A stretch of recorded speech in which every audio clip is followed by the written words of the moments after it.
I'm Jill Weller, and contrary to popular belief, my story starts here, not actually in Kenya.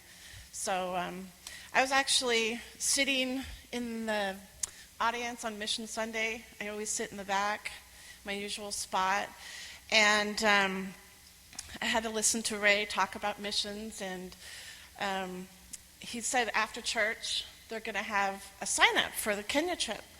So after the service, I grabbed my cup of coffee, I went out to the courtyard, and the next thing I knew, I was signing up for a trip to Kenya.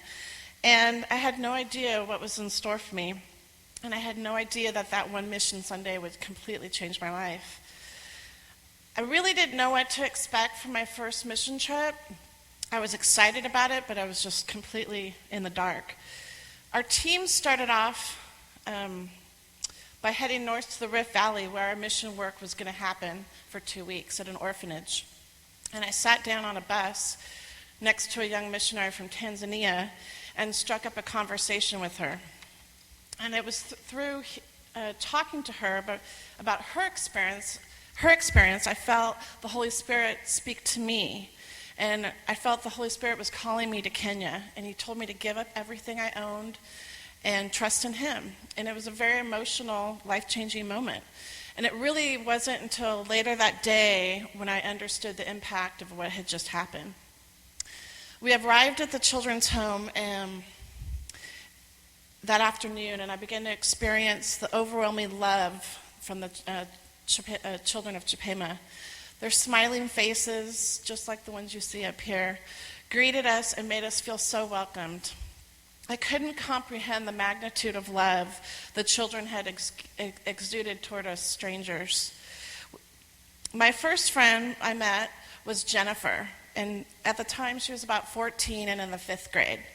She had a gracious manner about her. She grabbed my hand and she showed me around the compound. That's not Jennifer.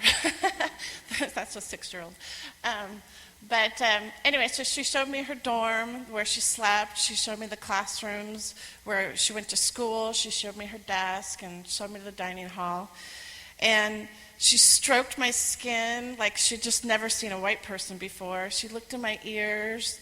She took a loose strand of my hair and just played with it for hours. And it was just such a weird concept to me that she had never touched a white person before. And I just fell in love with her innocence and the peacefulness about her. When it was time to say goodbye at the end of our trip, I had to leave Jennifer and all the other amazing kids. I cried for just hours, wondering if I'd ever feel that deep, loving feeling again. And I knew as soon as I left, I had to go back. I returned 8 months later, and I was absolutely convinced after seeing Jennifer and the other kids that this is where God called me to be.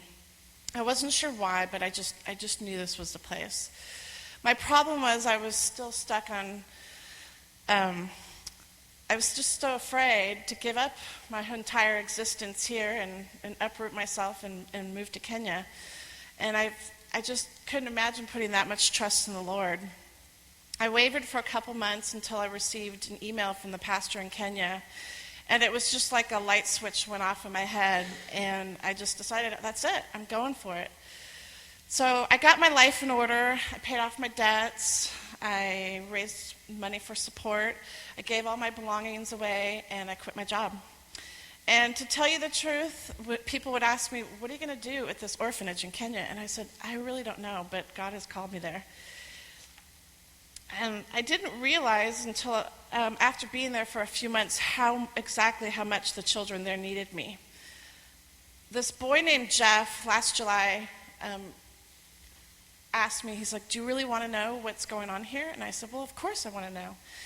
And he proceeded to tell me about the Kenyan pastor had been abusing the boys in the home for over the last 10 or 15 years.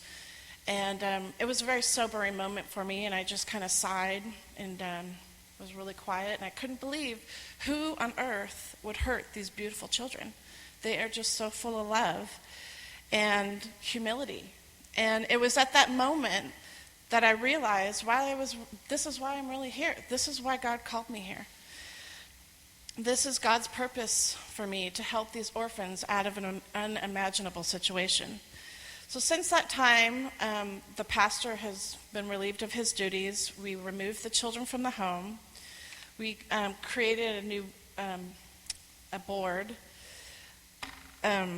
We hired new staff. We bought new property.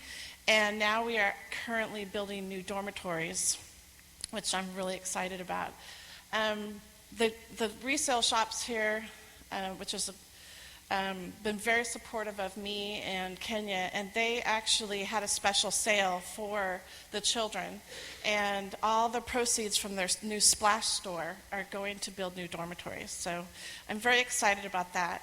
And in about a week and a half, I'm going back to Kenya with Pastor Ray, and we're going to dedicate the new dorms, and then the kids get to move into them. So I'm really excited about that. I didn't really expect when I went to Kenya that God would use me in such a critical way. That's Jennifer there, by the way, at the red. And I just feel really blessed that he did and that I could be a part of this. It was just a small part of this. And I just think, what about if I didn't go to Kenya? What about if I didn't answer the call? Where would these kids be today? So I'm very eager to tell you that God has a purpose for you, and he had a purpose for me, and go for it. Turn that light switch on. And you don't have to go to Kenya, but just get involved, get your feet wet, do whatever it takes. Thank you.